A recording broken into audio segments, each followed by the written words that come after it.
Muy buenas tardes, señor secretario general de ALADI, doctor Sergio Abreu, señor presidente del Instituto Histórico y Geográfico del Uruguay, embajador Juan José Arteaga, señor ex canciller Enrique Iglesias, gracias por acompañarnos en este momento tan especial.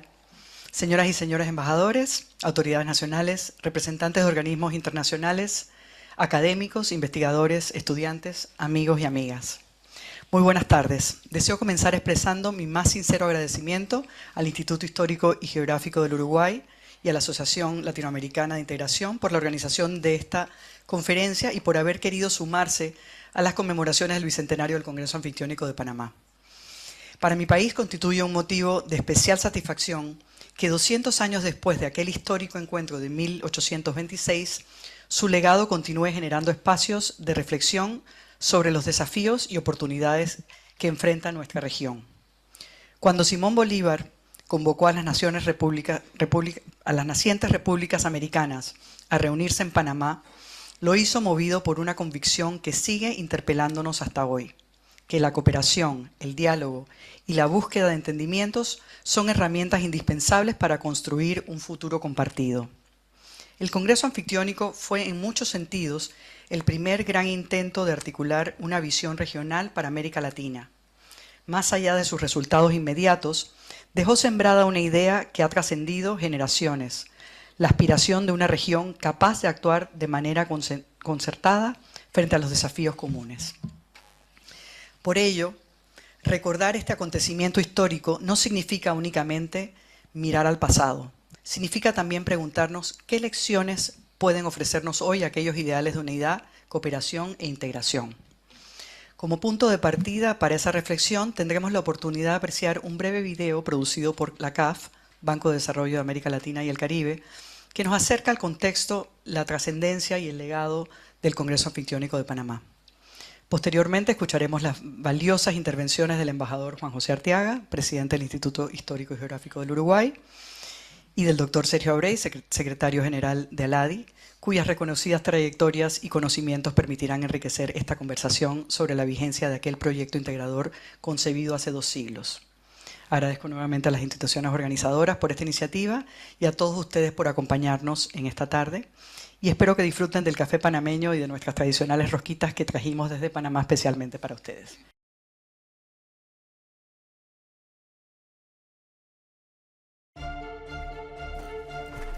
Tras décadas de lucha, la mayoría del territorio latinoamericano y caribeño había alcanzado su emancipación. Sin embargo, el temor a perder la recientemente adquirida independencia y las luchas entre facciones internas ponían en riesgo a los gobiernos de los países nacientes. Con el objetivo de sentar las bases para un encuentro continental que promoviera la búsqueda de soluciones comunes en base a la cooperación, un 7 de diciembre de 1824, 2 días antes de la batalla de Ayacucho, que marcó el fin del dominio español en Sudamérica, el libertador Simón Bolívar redactó una convocatoria a los estados americanos para participar en el Congreso Anfictiónico de Panamá. El término anfictiónico, del griego anfictionia, o asociación entre tribus vecinas, se refiere a la reunión de ciudades-estado de la antigua Grecia para abordar asuntos de interés común. El istmo está a igual distancia de las extremidades, y por esta causa podría ser el lugar provisorio de la primera asamblea de los confederados. Cuando después de 100 siglos, la posteridad busque el origen de nuestro derecho público y recuerde los pactos que consolidaron su destino, registrarán con respeto los protocolos del istmo. En él encontrarán el plan de las primeras alianzas que trazará la marcha de nuestras relaciones con el universo. ¿Qué será entonces del Istmo de Corinto comparado con el de Panamá?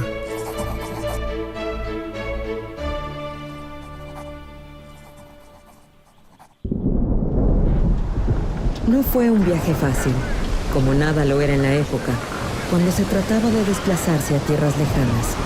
Para llegar a Panamá, había que hacerlo en barco, y el trayecto podía ser impredecible y tormentoso.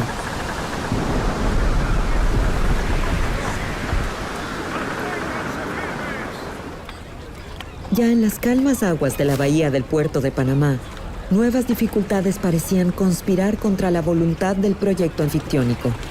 Enfermedades tropicales como la malaria y la fiebre amarilla cobraron la vida de 2 asistentes de los delegados. A la invitación de Bolívar, asistieron los representantes de México, Centroamérica, la Gran Colombia y el Perú. También participaron delegados de Gran Bretaña y Países Bajos en calidad de observadores. El primero en llegar fue el delegado del Perú, y casi un año más tarde, tras el arribo de los últimos representantes, el 22 de junio de 1826, a las 11 de la mañana, se instauró oficialmente el Congreso Anfictiónico de Panamá, en la sala capitular del Convento de San Francisco. Sesionamos durante 3 semanas y logramos un congreso con un desarrollo tranquilo y modesto, al que todos acudimos con instrucciones claras por parte de nuestros gobiernos. En una época donde las monarquías, muchas de ellas despóticas, dominaban el mundo, el Congreso de Panamá fue la primera asamblea de repúblicas en la historia en condiciones de absoluta igualdad entre naciones. El principal resultado alcanzado fue el Tratado de Unión, Liga y Confederación Perpetua, que estableció las bases del multilateralismo moderno, con preceptos tan relevantes como el principio de defensa colectiva y la resolución pacífica de conflictos. Enfatizamos la necesidad de abolir la esclavitud, la promoción del libre comercio y la libertad de movimiento entre estados. Hoy, quienes estamos en esta sala, podemos con nuestra firma sobre la mesa ratificar estos principios y acuerdos que han regido nuestras naciones por más de 2 siglos. Te invitamos a acercarte a la mesa y firmar con tu mano en el acta virtual. Muchas de las bases del multilateralismo se sentaron en Panamá, y estos preceptos de cooperación y unidad entre países latinoamericanos que promueven el desarrollo sostenible y la integración regional son los pilares fundacionales de CAF, Banco de Desarrollo de América Latina y el Caribe. Así como lo visionó el Libertador 200 años atrás, al proclamar que Si el mundo hubiese de elegir su capital, el Istmo de Panamá sería señalado para este augusto destino, colocado, como está, en el centro del globo. la Panamá de hoy abre sus puertas para seguir siendo ese puente que une sueños, entrelaza culturas, conecta océanos y marca el pulso del comercio mundial. Sus condiciones de hub logístico y de interconexión hacen de Panamá el lugar idóneo para que CAF organice el Foro Económico Internacional, un espacio de encuentro de alto nivel donde se debaten las ideas que moldearán el futuro de nuestra región, sin olvidar los principios inquebrantables de libertad e igualdad entre individuos y naciones, que desde hace 2 siglos son el fundamento de nuestra América.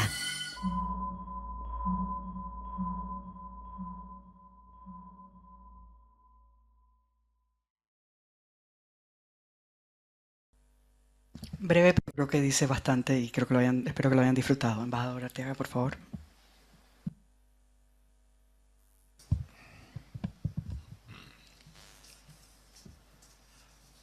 Bueno, señor secretario general de ALADI, que está en Panamá y desde Panamá nos sigue y nos ve, nada menos.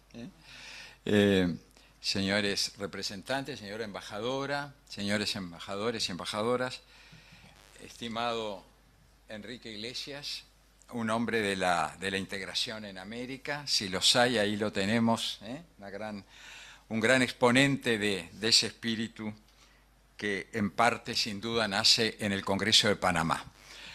Bueno, a mí me toca dar la visión histórica, es decir, por algo estoy representando al Instituto Histórico y Geográfico, que es la Academia de la Historia y la Geografía en el Uruguay, ¿no? ¿Cuáles son los antecedentes? Y por qué en ese momento se da esta convocatoria de Bolívar, ¿verdad? Hay que tener presente que América, la América hispana, vivió 3 siglos de unidad, ¿no? Desde el 1600, siglo XVII, XVIII, ¿no? XIX, XVI, del 1500, ¿verdad? Bajo la corona, los siglos XVI y XVII de la dinastía de los Habsburgo, en el XVIII y XIX de la dinastía de los Borbones, todavía reinante. La crisis de América Latina se da por un elemento extraño, no esperado. No es cierto que América Latina estaba, todos los criollos, los latinoamericanos estaban esperando la independencia en ese momento. Sucede que Napoleón, con sus guerras de expansión, ocupa España y pone prisionero al rey Fernando VII. América se queda como España, sin cabeza, desaparece la corona, que era la unidad de todo el sistema, ¿verdad? Genera un vacío de poder que lleva a la guerra de la independencia, que se inicia en 1810 y podemos decir que finaliza con la batalla de Ayacucho en diciembre de 1824. En esa larga y sangriento periodo de guerras, no fue un conflicto, un enfrentamiento simple entre criollos y españoles, o entre españoles americanos y españoles peninsulares, como se decía en la época. En realidad, enfrenta tanto españoles europeos como americanos, enfrenta otras divisiones. Unos eran monárquicos o republicanos, absolutistas o liberales, federales o centralistas, proteccionistas o partidarios del libre comercio. Y había españoles y americanos de ambos lados. Se pareció más, en realidad, a una guerra civil. Esto genera un periodo, la guerra, de necesario militarismo. El militarismo deriva a un caudillismo, ¿no? que se une a los primeros estados nacientes, dividen la región, y si el caudillismo divide los propios países, los propios estados nacionales, imagínense lo que fue esto en el principio del siglo XIX. Cuando todo este conflicto álgido de luchas termina, ¿verdad? O está por terminar, Bolívar piensa en el futuro. ¿Qué es lo que viene después? ¿No? La gran preocupación de Bolívar. ¿Cómo se va a organizar este sistema americano? ¿Cuál era el contexto histórico? La gran potencia militar, naval sobre todo, y comercial era Inglaterra en el momento, que como todos sabemos estaba muy interesada en reconocer la independencia de los nuevos países de América Latina como una forma de abrir sus mercados, superar el proteccionismo o el sistema español, ¿verdad? Abrir los mercados de América. En el año 24 también fue el año en que trascendió la llamada doctrina Monroe, que en realidad no nació como una doctrina, era parte de un discurso que Monroe pronunció el 2 de diciembre del 23, en el que declaró que consideraba cualquier intento de parte de las potencias europeas de extender su dominio en este hemisferio como peligroso para, hablando de Estados Unidos, para nuestra paz y nuestra seguridad. Fue un mensaje unilateral, no consultó a nadie. Fue el mensaje ya que anunciaba de algún modo una potencia, una nueva potencia americana. Recién en la década de 1850 se comienza a hablar de este mensaje, de este discurso, como, original discurso, ¿verdad?, como una doctrina. Y los países de América Latina, preocupados, desarrollaron y defendieron el principio de no intervención, tan caro al pensamiento del derecho latinoamericano. Durante el periodo de las guerras de independencia, surgieron muchas voces señalando las necesidades de superar la división, la fragmentación y crear una gran familia. También surgieron proyectos de confederación, confederativos. El mismo Bolívar, en su carta de Jamaica, que es de 1815, cuando está en el exilio de Jamaica, propone la confederación de las repúblicas hispanoamericanas, a la vez que reconocía ya como irrealizable la forma de una sola nación, constituir una sola nación. Desde Lima, 48 horas antes de la batalla de Ayacucho, el 7 de diciembre del 24, Bolívar convoca la reunión de lo que será el Congreso de Panamá en una carta circular señalando los siguientes objetivos. 1. Consolidar la victoria frente a España. No se olviden que España seguía presente, y lo seguirá hasta 1898, en Cuba y Puerto Rico. Segundo, organizar la convivencia internacional de Hispanoamérica. Tercero, constituir una entidad jurídica que permitiera resolver los problemas de manera pacífica. Cuarto, obtener un sistema de garantías que en paz y en guerra sirva de defensa al destino de Hispanoamérica.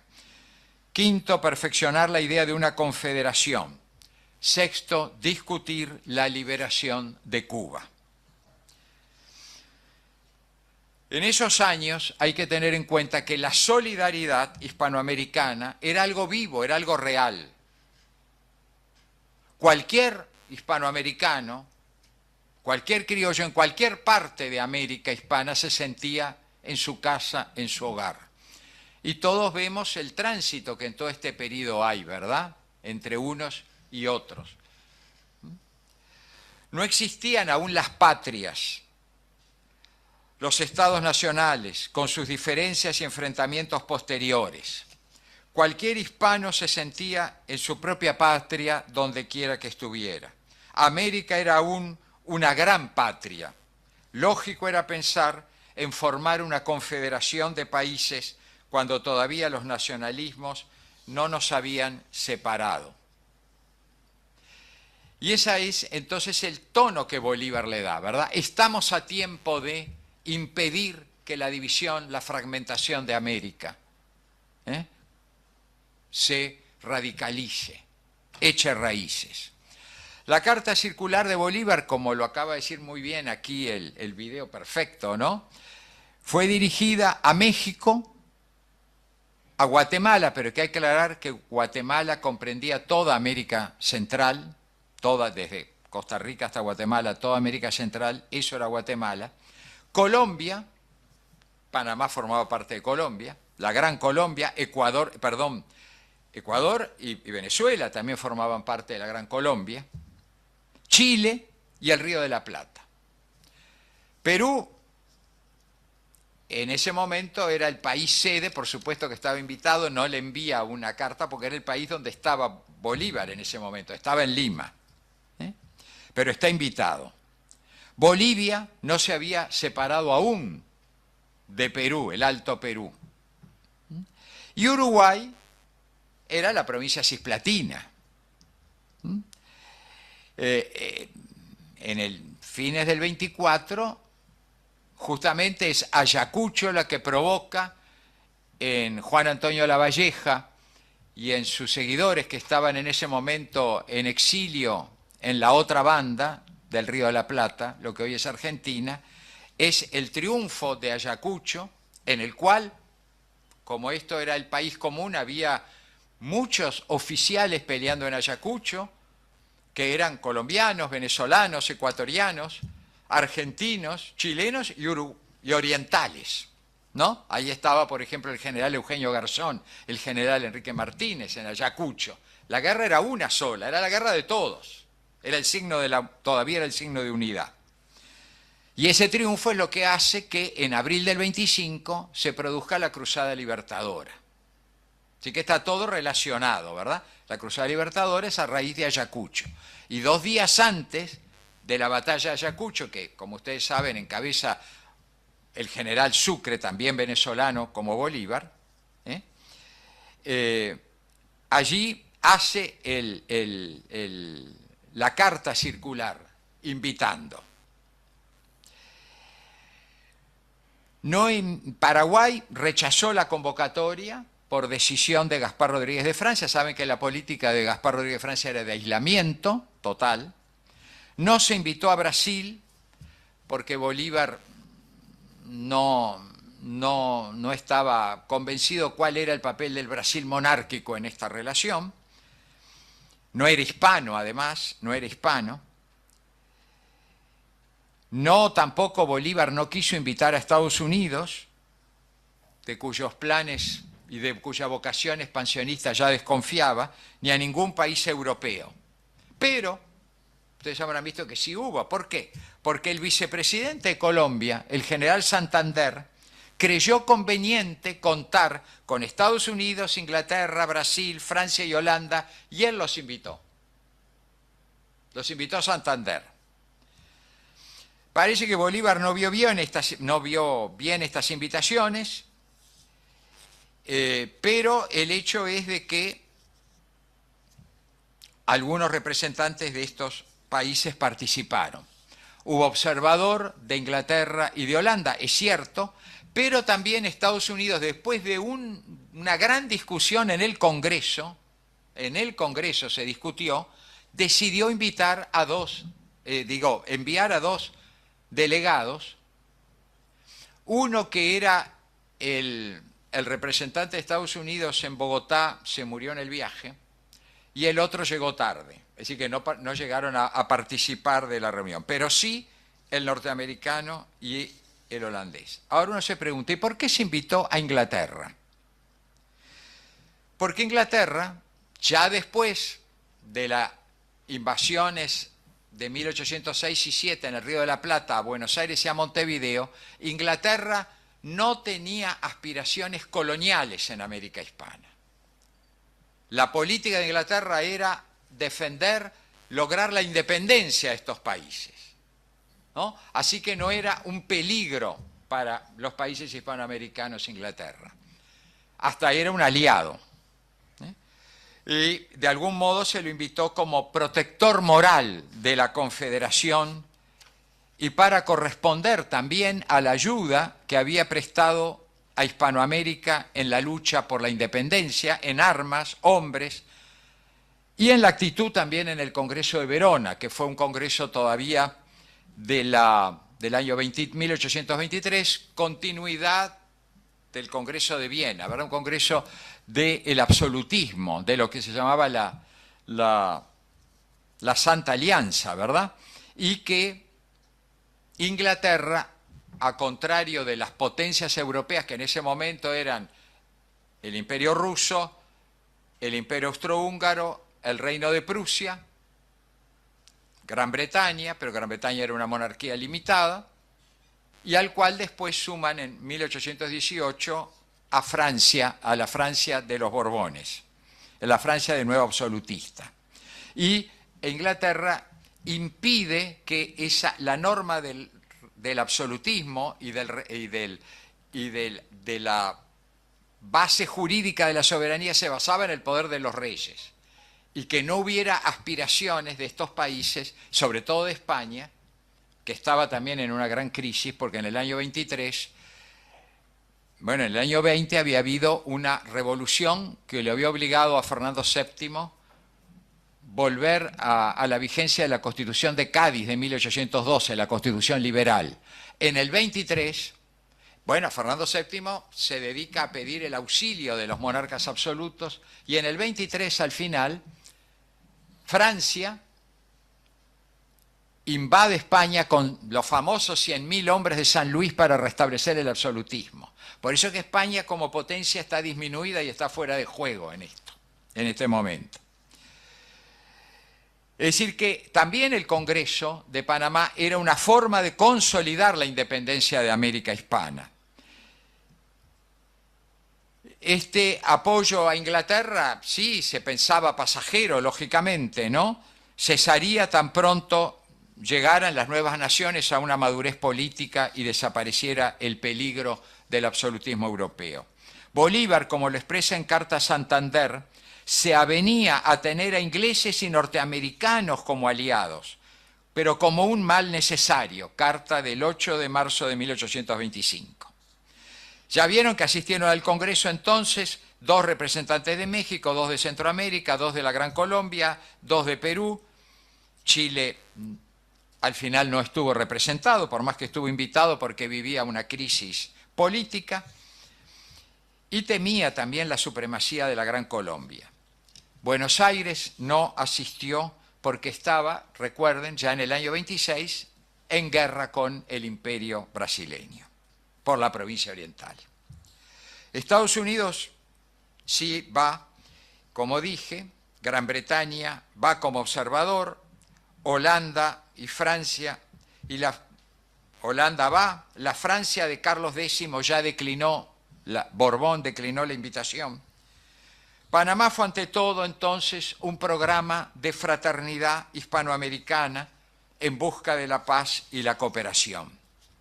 El Congreso se inauguró el 22 de junio, celebramos ayer el bicentenario, el 22 de junio del 26, en la sala capitular del convento de San Francisco, como vimos allí muy bien, bajo la presidencia de Pedro Gual, que era el canciller de Colombia, de la Gran Colombia. Y terminó el 15 de julio, 10 sesiones tuvo. La agenda de los asuntos a tratar incluía el afianzamiento de la independencia, el establecimiento de una paz firme mediante el reconocimiento de España de la nueva situación. España tenía que reconocer la independencia de los demás países. La seguridad en cuanto al orden interno y la aplicación del principio de no intervención, la igualdad jurídica de todos los estados americanos. Tema muy importante, ¿verdad?, en el momento. La regulación de las relaciones internacionales. Y, como diríamos, programa social, la eliminación del tráfico de esclavos.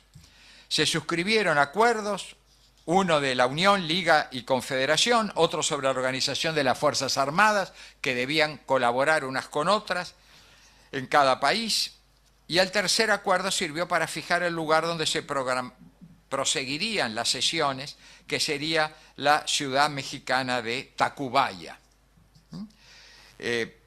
Simplemente para darles una idea, los convenios deberían ser ratificados por los congresos de cada país, los que tenían congreso. Bueno, en todo en ese periodo tan inestable, ¿no?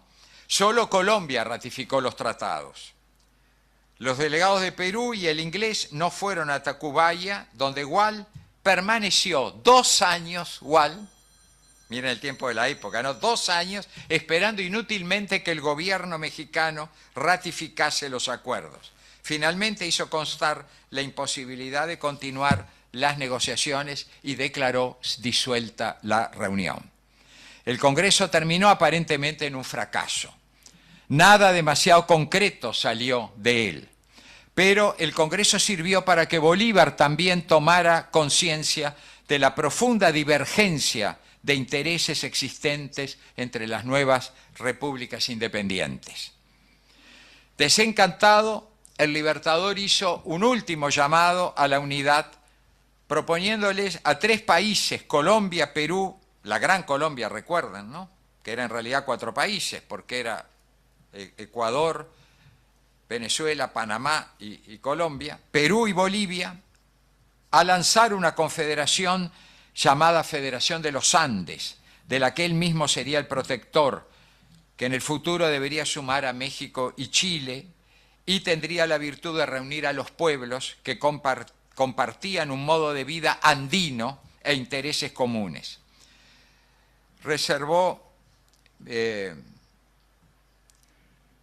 esta propuesta durante su estadía en Caracas, renovó esta propuesta durante su estadía en Caracas en enero de 1827, pero extendiéndola a las Provincias Unidas del Río de la Plata. Todo fue en vano. Hasta su vicepresidente Santander consideraba irreal el proyecto de Bolívar. Bolívar soñaba con una Liga de Naciones Solidarias, con un derecho común, y terminó asistiendo a la impotencia y la división de América.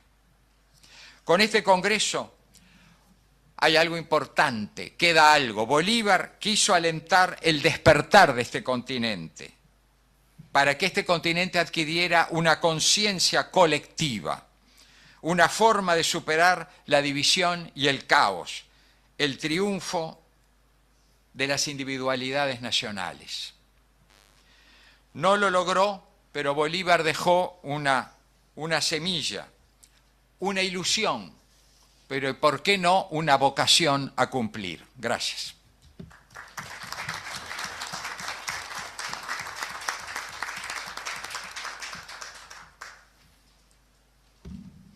Muchas gracias, embajador, por esta interesante intervención.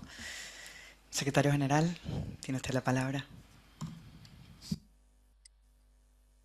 Bueno, un saludo a todos, al Instituto Histórico y Geográfico, al Comité de Representantes, a la presidenta del Comité de Representantes, que da la casualidad de que hoy, desde Panamá, estamos también celebrando los 200 años del Congreso Anfictiónico, en una reunión multitudinaria en muchos aspectos. Y ayer quiero compartir con ustedes que tuve la oportunidad de estar en la sala original donde fue firmado el pacto, el pacto del Congreso Anfictiónico de Panamá. Es decir, de los pocos de los que estuvieron allí, esta sala se mantiene como original en este tema.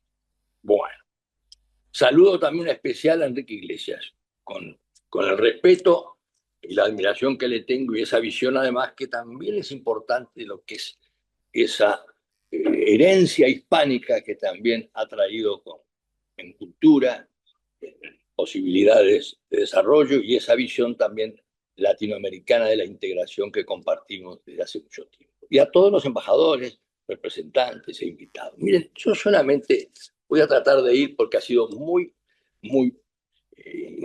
instructiva las palabras del profesor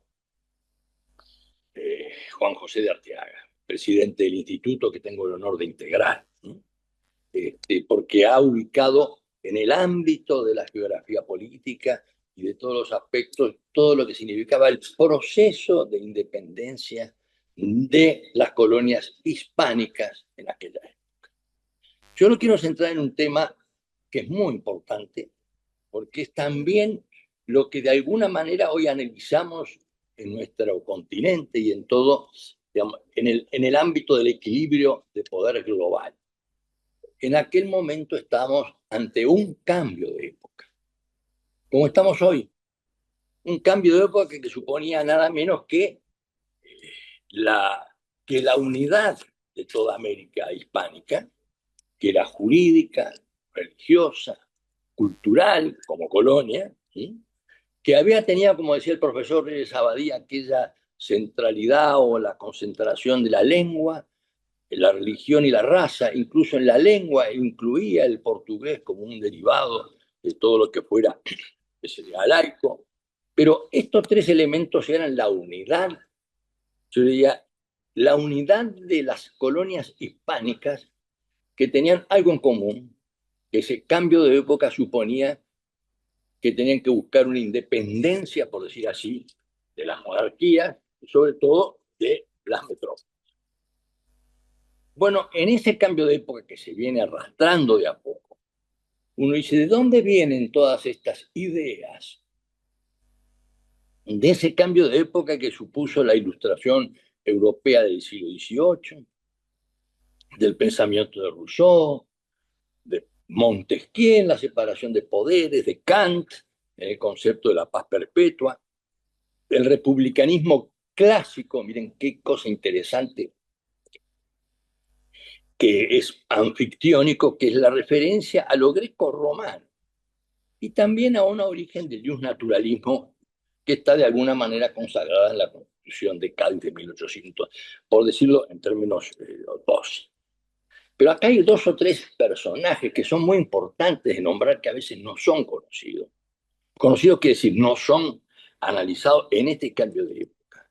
Que son cuatro personas que desde Londres empezaron a trabajar ese pensamiento de la ilustración europea de mano del interés británico. Miranda, ustedes saben muy bien lo que fue Miranda, es un hombre espectacularmente brillante, es una historia, es el único sudamericano, voy a expresar acá, cuyo nombre está en París, en la famosa torre, digamos, del Arco de Triunfo. Pero también está Bolívar, San Martín y O'Higgins. Son 4 personajes, los 4 conocedores de Europa con carreras a veces disímiles, pero todos de origen, digamos, nacidos cada uno en su patria. Miranda era caraqueño, bueno, Bolívar tenía también su origen sudamericano, San Martín nació en Yapeyú y O'Higgins era un hombre cuyo primer apellido, como ustedes saben, era Riquelme, porque obviamente fue con posterioridad que fue reconocido por ser hijo natural de Ambrosio O'Higgins. Yo digo todo esto para que estos 4 personajes, ¿sí? Estos 4 personajes van creando a través de, y lo estoy hablando desde el punto de vista histórico y sociológico, ¿sí? El precursor, Francisco de Miranda, va elaborando ese pensamiento liberal, de independencia, ¿sí?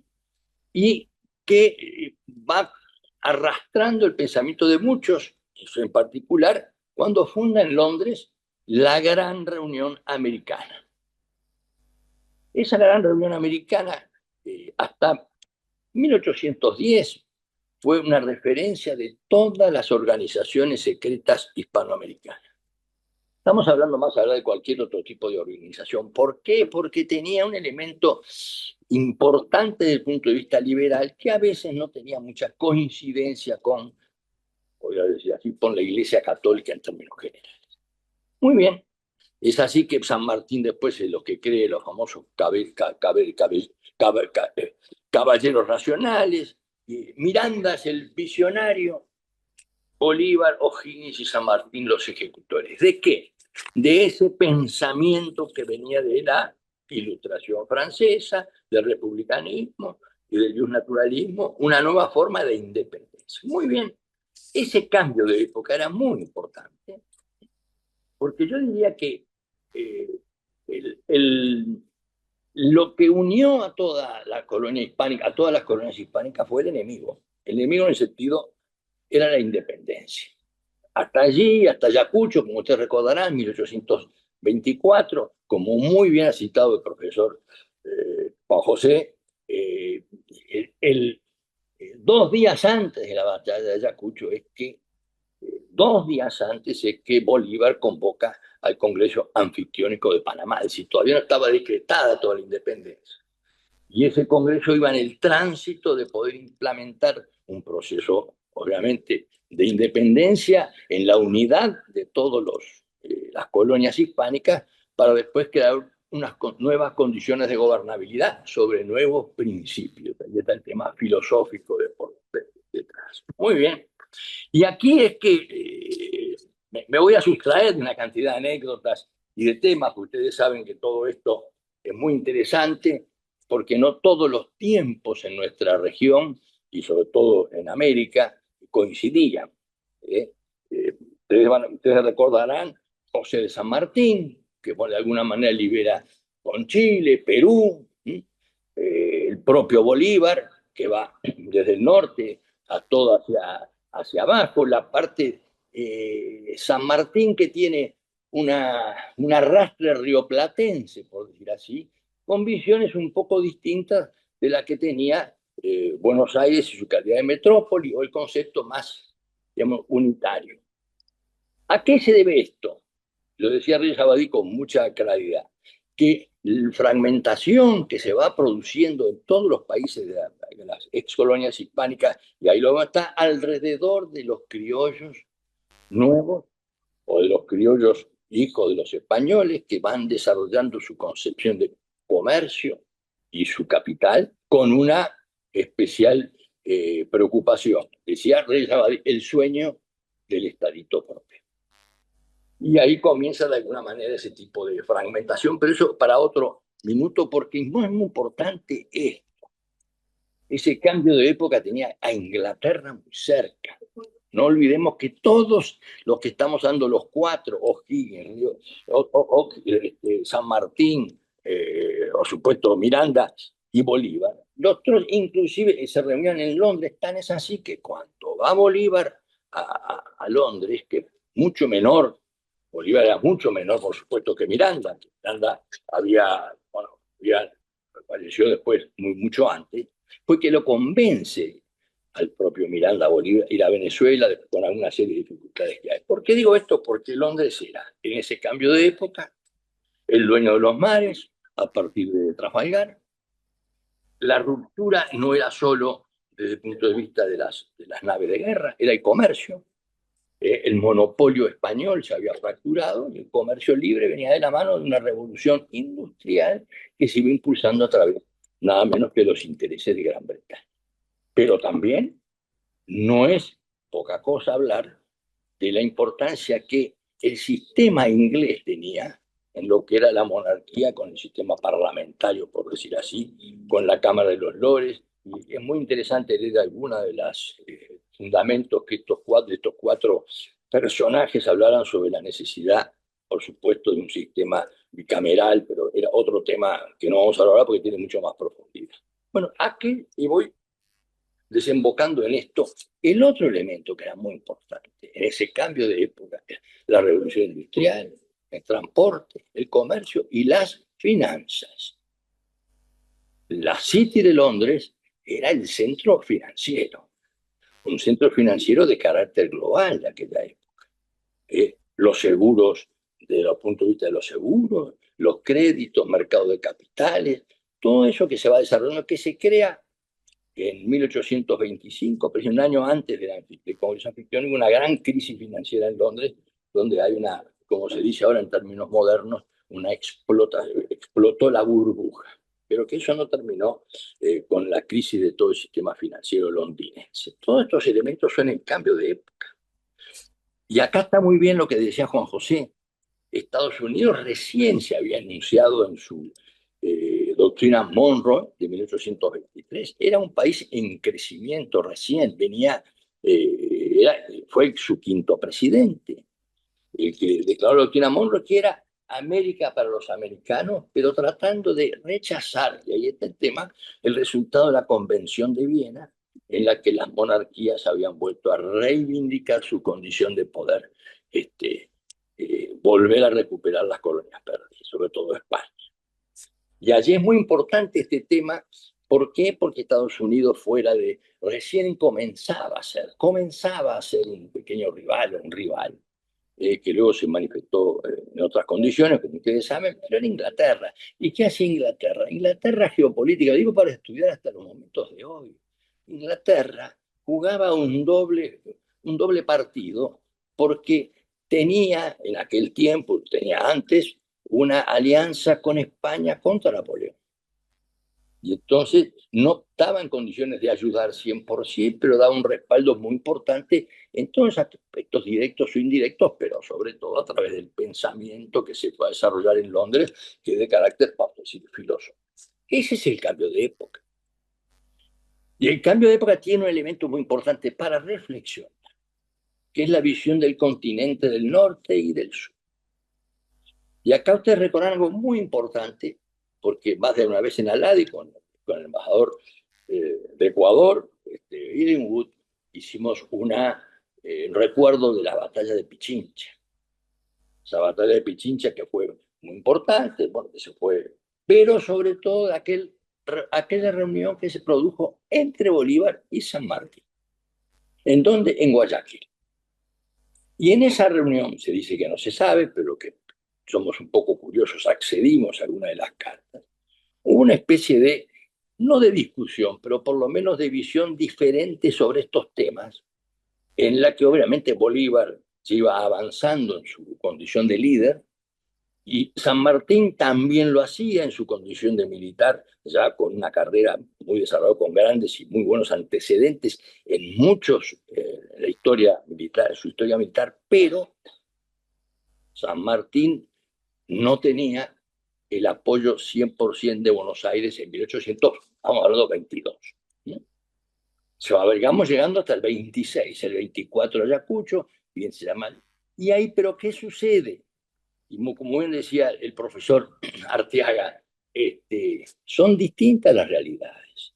En el Río de la Plata, ya en el 26, en ese momento, estaba la guerra Argentina y Brasil por la provincia cisplatina, y los orientales tratando de rescatar su propia identidad como parte del pensamiento heredado del fundador de esa nacionalidad oriental que se llamaba José Gervasio Artigas, que ahora vamos a ver cómo se proyecta en este tema su pensamiento y se arrastra como uno de los líderes en materia de el relacionamiento dentro de lo que es la región.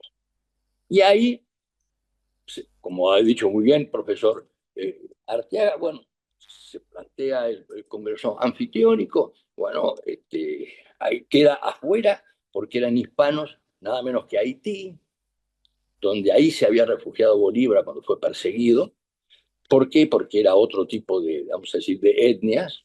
Y bueno, todo lo que sucedió con los americanos, lo de Santander y todo lo que se va creando, que son parte de la rivalidad natural de líderes que más allá del pensamiento tienen siempre alguna visión distinta y que la tratan de imponer, que fue lo que sucedió precisamente con el tema de Estados Unidos, observadores y todo demás, que todavía pobres, ni siquiera algunos murieron en el viaje.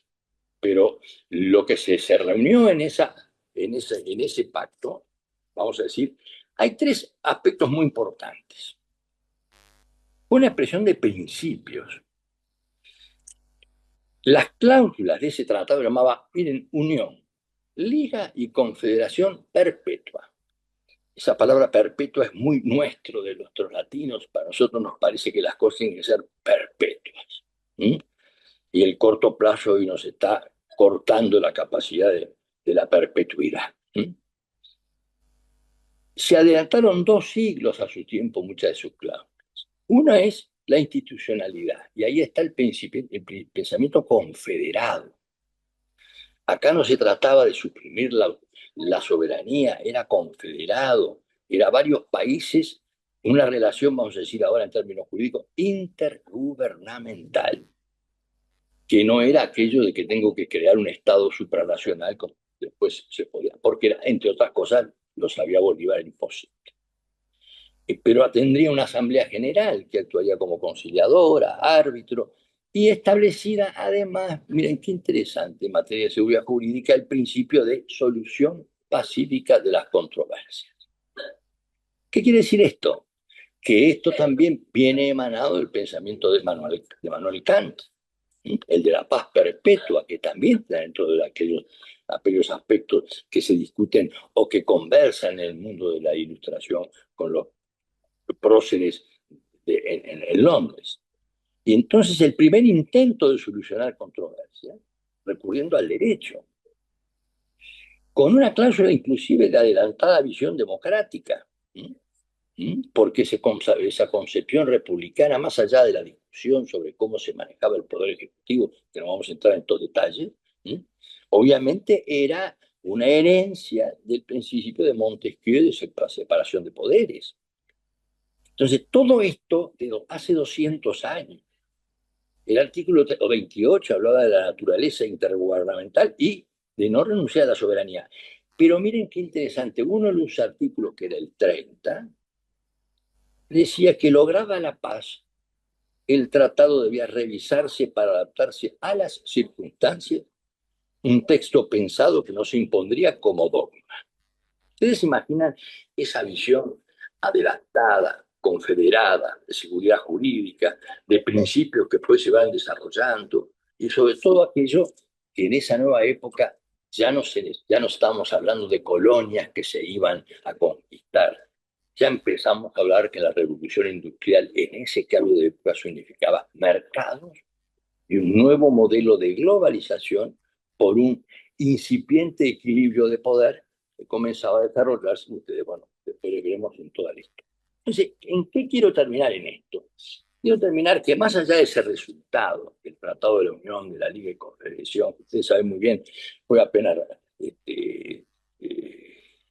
ratificado por los países, y después, cuando hubo reticencias en algún otro, otros no ratificaron, pero quedó esa sensación o esa visión confederada, pero también instalada en el ámbito de nuestro continente, la fragmentación. Una fragmentación con innumerables variables, digamos, desde el punto de vista étnico, capital, el caudillismo, como algunos se quejaban, aquella famosa lucha con Páez el Llanero, bueno, el propio Santander con sus discrepancias, todo lo que ustedes, y ver las cartas, muy difícil. Nuestros países no son partidarios de una unificación del liderazgo, o por lo menos, inclusive hasta compartiendo los principios, tampoco tenían tiempo de estar entregando liderazgos a los que pensaban que podían ser iguales o menores a los que realizaban. Estos temas que se siguen hasta hoy. Entonces, esa es mi mención, que yo digo, nosotros en nuestro concepto de integración tenemos la seguridad jurídica, las normas, lo intergubernamental, no en el tema de la política de defensa, que como bien decía el profesor, y estaban, digamos, ¿por qué se coordinaban? Para tratar de que volvieran a recuperarse las colonias. Ya es otro mundo, pero sí la integración tiene un incipiente y un principio muy importante que después se va viendo, no por la fragmentación, por las distintas visiones geopolíticas, geográficas, desarrollo y asimetrías. Otro gran tema que es muy importante hoy. Pero la integración mirada desde ese pacto, ¿sí?, visto con esa visión nueva, revolucionaria en todos los aspectos, difíciles de comunicar y de compartir con todos los extractos sociales, los ancestros y todo lo que son las culturas, tuvo un gran paso en este tema. Ese paso, bueno, hoy lo miramos en otro cambio de época. Un cambio de época tan importante como que ya no hay ni revolución industrial, ni petróleo, estamos en la etapa de la inteligencia artificial, de todo lo que significa el nuevo comercio, la tecnología, las brechas tecnológicas, las digitales y las brechas sociales. Es otro momento. Pero sí tenemos que tomar algo siempre positivo, es que si ya se adelantó este Congreso 200 años y muchos años en materia jurídica, y en principio creo que se incorporaron al derecho internacional más allá de sus dificultades, bueno, hoy yo diría que es también el momento de que los que creemos en la integración tomemos lo positivo y también aprender de lo negativo, porque lo más importante en los nuevos tiempos, en las viejas colonias, en los nuevos estados y en el mundo que se plantean en las distintas etapas del cambio de época, es la inclusión social, la dignidad que hay que transmitirla a nuestros pueblos para que sean capaces de no vivir dependiendo de un elemento de corto plazo o exclusivamente de aspectos que no están vinculados a su dignidad, a su formación, como es la educación y la seguridad. Esas son políticas que tenemos que heredar, porque el Congreso Anfitriónico nos dio esa visión de adelanto, y nosotros ahora no nos podemos resignar a perder ciertos aspectos y principios que se han venido cayendo, como por ejemplo el multilateralismo, el foro de negociación, la seguridad jurídica, el respeto por el derecho para ir transitando hacia la modernidad, pero sin que queden en el camino aquellos que no tienen la fuerza suficiente para exponer sus intereses. Esto yo lo transmito con optimismo, como ustedes saben, con un optimismo informado, pero siempre con la visión de que tomemos lo mejor de lo que pasó de 200 años, porque las velocidades de hoy, de 200 años de aquel tiempo hasta ahora, nosotros podemos decir que la tecnología y la inteligencia artificial nos van a cambiar la realidad en 10 años, en 15 o menos. Y entonces ahí sí hay derechos a la libertad, al derecho a la persona humana, a la libertad de pensamiento, a todo esto que tenemos que adelantarnos, pero sobre todo concretando los temas en materia de comercio y de inclusión social. No podemos, sí, llevar sobre nuestra mochila ese fracaso que pudo tener en el corto plazo aquel Congreso Anfitriónico, que no se concretó por razones de distinta naturaleza, que hoy son otras. Pero también es cierto que estamos a tiempo para, sobre todo, sustraernos del escapismo, que es el facilismo de buscar en la fuerza de los demás la explicación como origen de nuestras debilidades. Ya lo dijo Artigas, que no era poca cosa. Todo depende de nosotros mismos. Y todo depende de aquello que ustedes saben, la libertad, con libertad no ofendo ni temo. Y todo esto que es la libertad, los derechos, bueno, hoy el Congreso Anfictiónico nos transmite esto. Hay que tomar eso en la historia de América, del continente latinoamericano, para adaptarnos ¿a qué?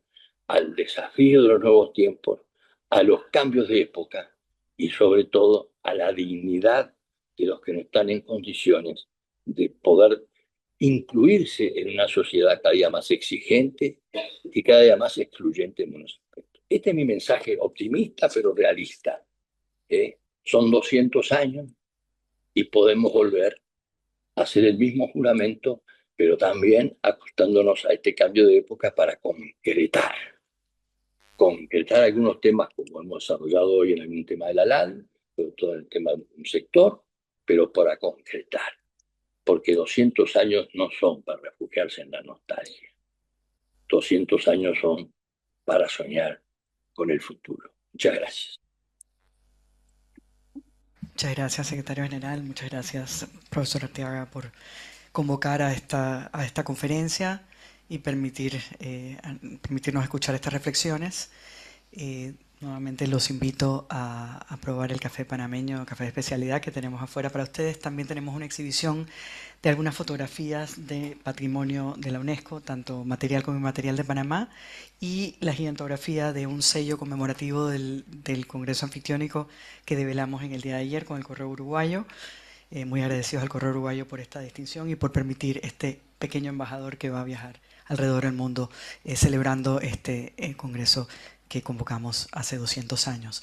También me es grato comentarles, como dijo el secretario general, que en efecto en Panamá en este momento hay 97 delegaciones del hemisferio reunidas, entre otras, en lo que se llama la Semana de Alto Nivel, y con la particularidad de que se está celebrando en Panamá el 56ª Asamblea General de la OEA, y que en el día de ayer, marcando ese hito de los 200 años, mediante un acuerdo con el gobierno de Brasil, Panamá recibió las actas originales que durante muchos años Brasil estuvo custodiando y que reposarán en la sala capitular, cuya foto también está expuesta afuera para que los que no la han visitado puedan ver ese recinto. Muchísimas gracias nuevamente por convocarnos y por esta organización.